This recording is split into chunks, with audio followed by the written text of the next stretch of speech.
Hello, it's Keith here, and this is lesson 43 of the platform-specific series of my 68000 assembly programming tutorials. We've been looking at this so-called ChibiSound PRO recently, which is my improved sound driver, which allows multiple systems to work with sound in the same kind of way. ChibiSound PRO is designed for music. The original ChibiSound was designed for very simple beeps in a Space Invaders type game. Very early games will just need simple sounds, but we're trying to go into the music territory. Now today we're looking at the Sinclair QL, and the Sinclair QL has a rather interesting set of options when it comes to sound, and by interesting I mean distinctly limited, so we're going to have a bit of a challenge for playing music. Now the Sinclair QL can play sound, but it can only play one channel at a time. It has no volume control, and it can do some simple distortion effects, but not too much. Now what does ChibiSound PRO attempt to do? Well, it's intended to simulate, roughly speaking, the AY functionality, the basic AY functionality anyway. We are passing a channel number, this is one of our parameters, a value from 0 to 127, although this can wrap around if we don't have that many channels, because nothing really has 127 channels in the 8-bit world. We have a volume byte, so 0 to 255, with 255 being the loudest, and we have a pitch word, that's 16 bits, and finally the top bit of the byte in D3 is the noise on and off bit. So these are the settings that we're going to pass to the ChibiSound PRO driver, and the ChibiSound PRO driver has to figure out how to make the system that we're currently working on do what we've asked if it can. So we're going to write the Sinclair QL version today. Now the Sinclair QL, we're going to be using the operating system trap 1. Now this will take a series of bytes which are the configuration parameter for the sound. Now there's two versions we're going to use. We're going to use sound on, which will set the sound as playing and set the parameters of the sound, and sound off. Now the first byte is the option, so A for sound on, B for sound off. The next byte is the length of the parameters. So there are 8 parameters for the sound on, and there are 0 parameters for sound off. The byte after that is defining the length of the parameters, and basically there's 2 bits for each parameter's length, and so we provide a 32-bit value here, and there's 2 bits for each of the parameters. So we are specifying 8 parameters here, so that's 4 nibbles, and we've put, you can see these A's here, which are specifying the length of all of these parameters here.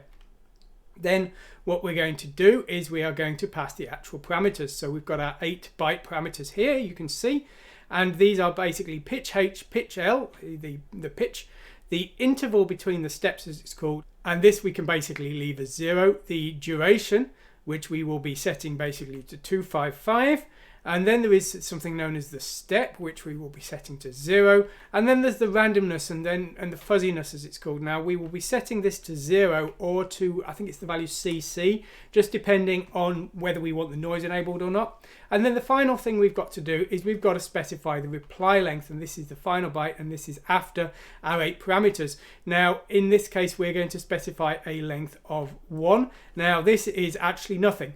The value 1 specifies nothing, so that's a bit odd, but that's what we have to do there. So we are specifying that there is no parameter to be returned here, so that's what we're doing in both cases. So that is our options, and we're going to have to configure this template settings to get our sound working. So that's the theory of what we're going to be doing. So let's go over to our code and let's check it out.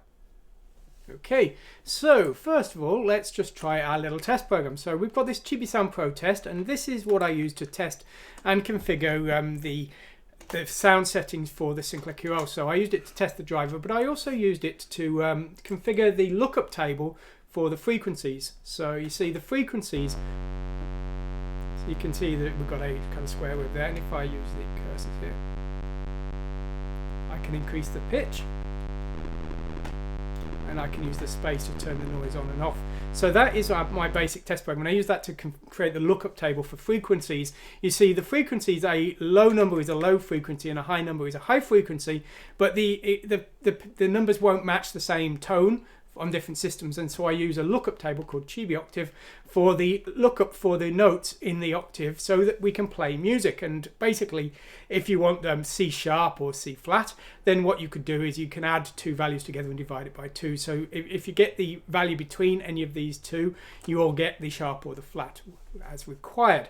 So that is what I use to configure and test. This is my music example. And so this is going to play the Chibi Akuma's theme, sort of, or at least to the limitations of the Sinclair QL.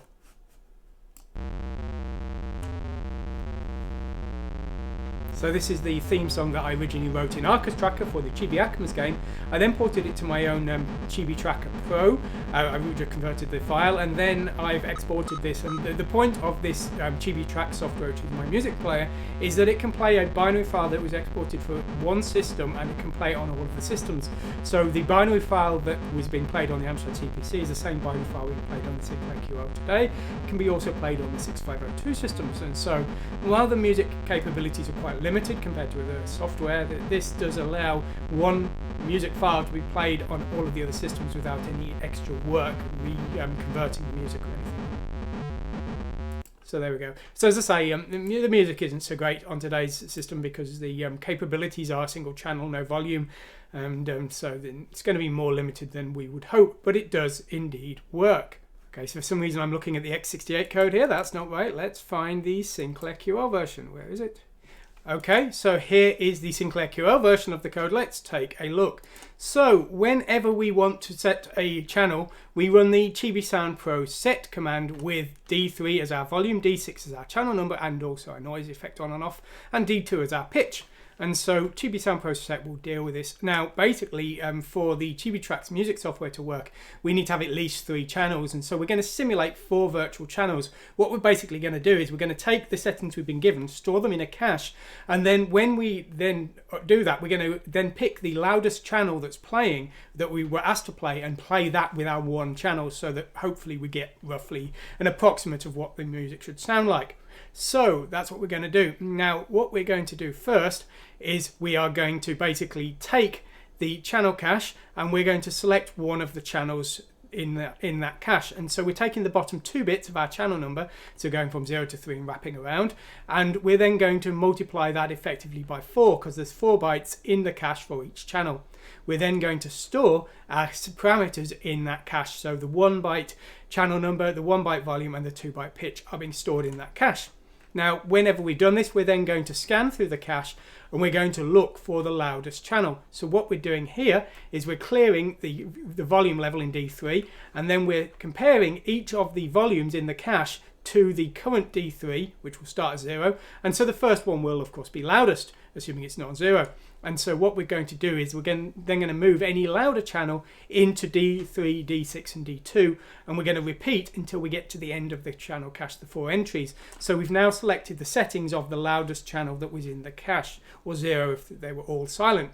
So what we're going to do next is we're going to see what that volume is, and because we can't set an actual volume level, we're going to check the top 4 bits, and if the top 4 bits are all 0, we're going to assume that actually we're pretty much silent. And in that case, what we're going to do is we're going to load the pointer to the silent command into A3, and then we're going to pass this basically to trap1 function 11 in hexadecimal there. And so this will effectively send this sequence of bytes, which never change. These will silence the sound chip.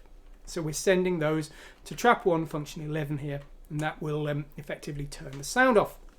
Now, if we're not turning the sound off, we're going to send some kind of sound command. And what we've got here is we've got a template sound command here, and we're just going to poke in the options that we want to change into this template, and then we're going to send that sound command to command 11 of trap1 instead, and that will make some kind of sound. So what we're going to do, well, first of all, we're going to take our pitch, but our pitch is the wrong way around for the way I use it. I want a high number to be a high pitch, and Sinclair QL works in the opposite way. So we're flipping the bits there, and then what we're doing first is we are taking the high byte and we are moving that into parameter 6, and then we're taking the low byte and we're moving that into parameter 7. So we've set the high and low pitch of the sound. Now, what we're going to do next is we're going to potentially set the noise. So we are going to load the value CC into D0 here, and then we're going to test the top bit of D6. Now, if the top bit of D6 is a 1, then the noise is enabled, but otherwise it's disabled. If it's disabled, we're going to reset D0 back to 00. We're then going to move whatever value is in D0 into the randomness option of our parameter. So basically 00 gives us a pure tone, and CC gives us a kind of a noise effect. So there we go. So we patched that in to the randomness that is in parameter 13 here, which we're starting at 0 here in this template sound command. Now, at this point, because we can't set a volume, we're basically actually done. And so all we need to do is we need to run the trap1 function. So basically we need to move the parameter number 11 in hexadecimal into D0 and run trap1. And this will take whatever is in A3 and it will use it as the source sequence of parameters. Now, fun fact, this trap also can deal with the keyboard. It's a different function, but it can do that as well. So you can also see this trap in use in my keyboard and my joystick example, my simulated joystick example. So yes, that is how we send sound to the Sinclair QL. Now, it's actually pretty straightforward. You know, when you've got a working command here, it's a bit of a pain to get it doing anything in the first place, but once you've got something that works, it's not so hard. So there we go. So if you like what you've seen, please like and subscribe. If you want to see more of this kind of content, please consider backing me on Patreon. You can also buy my book if you don't have it already, Learn Multi-Platform Assembly with Chibi Akumas, blah, blah, blah. You can see it on the screen. And of course, go to the website and download the source code for today's example and have some fun with it. And as I always say, you're welcome to do anything you want with my source code. You can take it apart, make it far better. I'm sure you can do so. I'm no genius at this kind of stuff. So, you know, do whatever you can with it, and you're welcome to do so. And you don't give me credit if you use it in your own commercial project and make your own YouTube educational channel that's far better than mine. Good luck to you. Anyway, thanks for watching today. Goodbye now.